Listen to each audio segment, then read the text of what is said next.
Notre système d'administration est désormais opérationnel. Cependant, nous avons donc intégré des photos dans l'espace du front office et nous n'avons pas géré effectivement ces photos ici dans l'espace d'administration. Nous vous proposons maintenant de découvrir comment gérer l'administration de ces photos.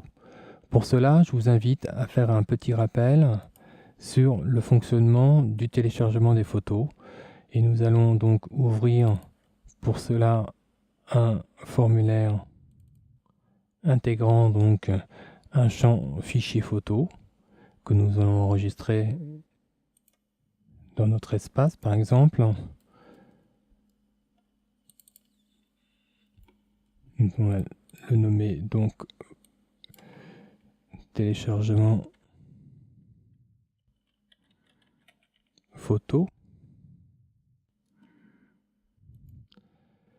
Dans ce fichier, nous avons donc un champ de type Files qui nous permettra donc de faire des téléchargements de photos sur le serveur. Remarquez aussi qu'il faut ajouter l'attribut HangType dans la balise form et lui attribuer la valeur multipart/formData. En effet, sans ce paramétrage, votre photo ne pourra pas être téléchargée. Je vous propose maintenant de faire des simulations de téléchargement et pour bien voir le flux des données qui est géré par les photos, nous allons ajouter donc un printer pour voir les flux liés aux photos. Nous allons donc ouvrir nos documents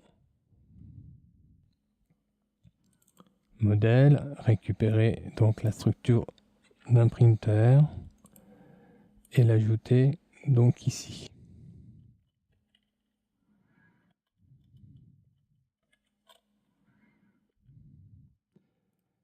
Il faut savoir que pour les photos, les informations ne passent pas par poste, mais passent par un autre tableau qui s'appelle le tableau File. C'est un tableau en réalité à 2 dimensions qui comporte dans la première dimension donc le nom de la photo. En l'occurrence ici ce sera donc name égale photo. Et ensuite plusieurs paramètres que nous allons découvrir ensemble qui se rapportent notamment au type de photo, au nom de la photo d'origine, à la taille de cette photo, au fait que si ça se passe bien ou pas. Nous allons donc découvrir tous ces paramètres lors d'un test dans le navigateur.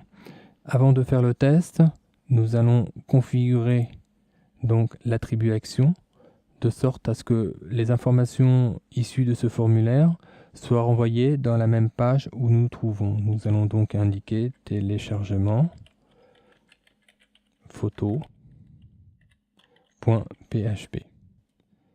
Avant de tester ce formulaire, nous allons devoir donc y ajouter un bouton pour pouvoir le valider. Nous allons donc copier un bouton classique et l'ajouter à la suite dans ce formulaire. Nous allons maintenant tester notre nouvelle page dans le navigateur.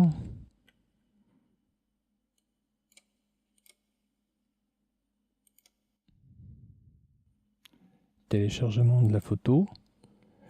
Nous allons aller chercher une photo JPEG quelconque et nous allons cliquer sur le bouton envoyer.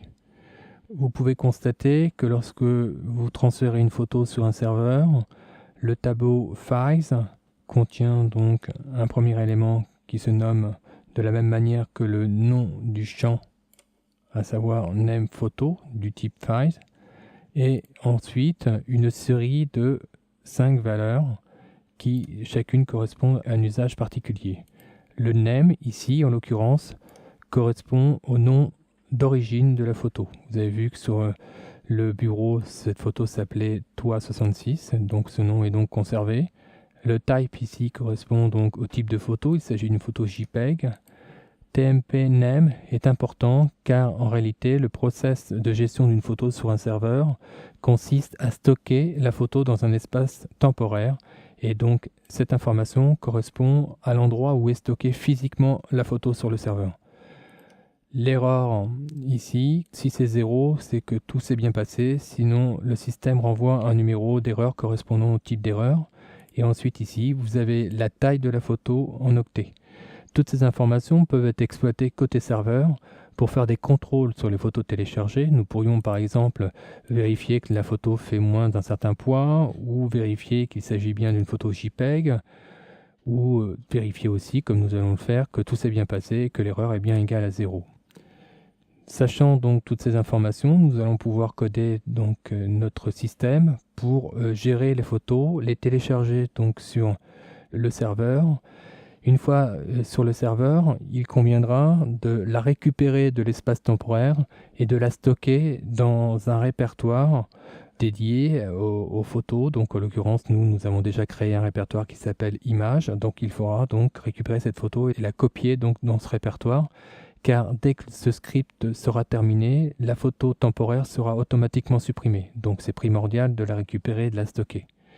La deuxième chose que nous aurons à faire sur le process serveur pour la gestion d'une photo, c'est de récupérer le nom de cette photo et de la sauvegarder dans la base de données. Donc nous aurons deux actions, sauvegarder la photo et la gestion de son nom dans la base de données. Nous allons donc passer à la pratique et appliquer ça à notre espace d'administration concernant les photos de notre catalogue.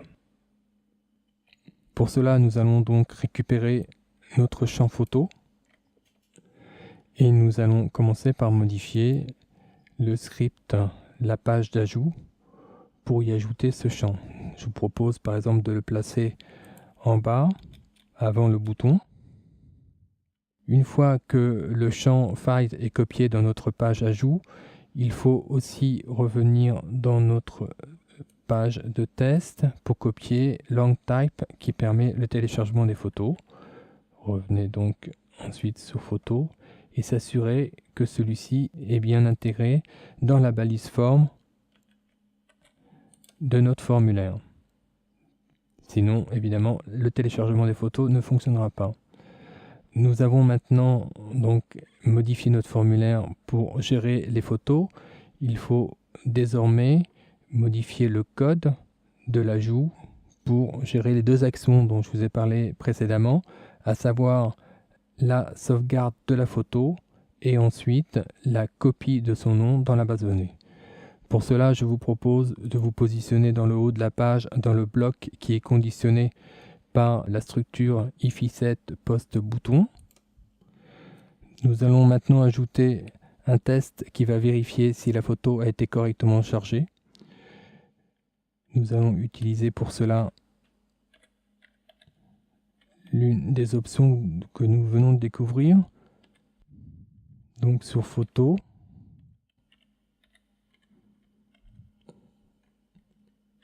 nous allons utiliser donc l'option erreur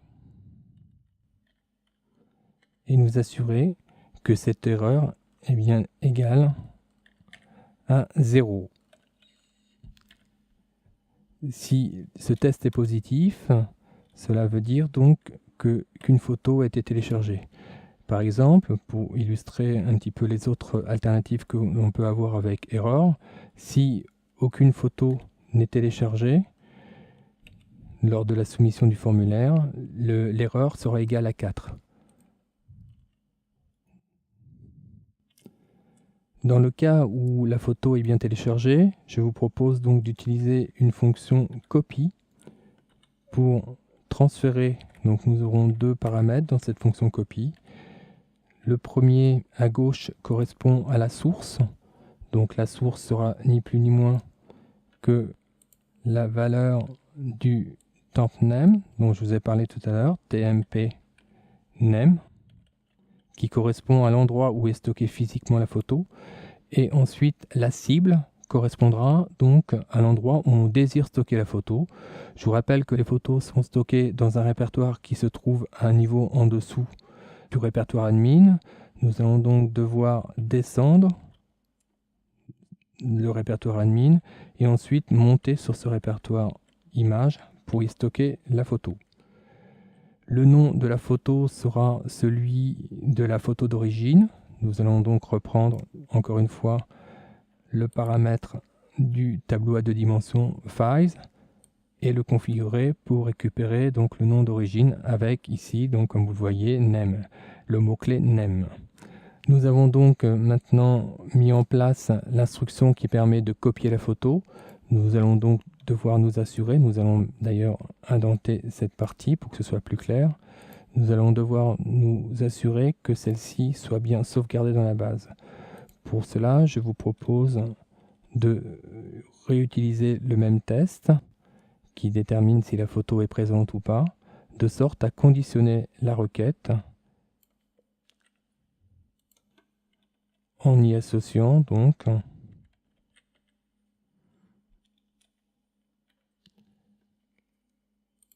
la modifiant, donc deux cas de figure possibles. S'il y a une photo, il va falloir donc modifier cette requête pour y insérer un nouveau couple qui sera photo. Dans le cas contraire, nous utiliserons la requête traditionnelle. Donc modifions donc notre requête. Nous allons par exemple faire ça à l'endroit où elle se situe dans la structure de données. Je vais donc dupliquer cette partie. Description. Et la modifier de sorte à gérer la sauvegarde de la photo. Ce sera donc photo. Et ici, nous allons récupérer le nom de la photo initiale, c'est-à-dire celui-ci, celui qui est sauvegardé physiquement dans le répertoire, pour le remplacer par le poste. Voilà, nous avons terminé les modifications pour la gestion de la photo. Nous allons donc pouvoir sauvegarder ce fichier et le tester dans un navigateur pour nous assurer du bon fonctionnement.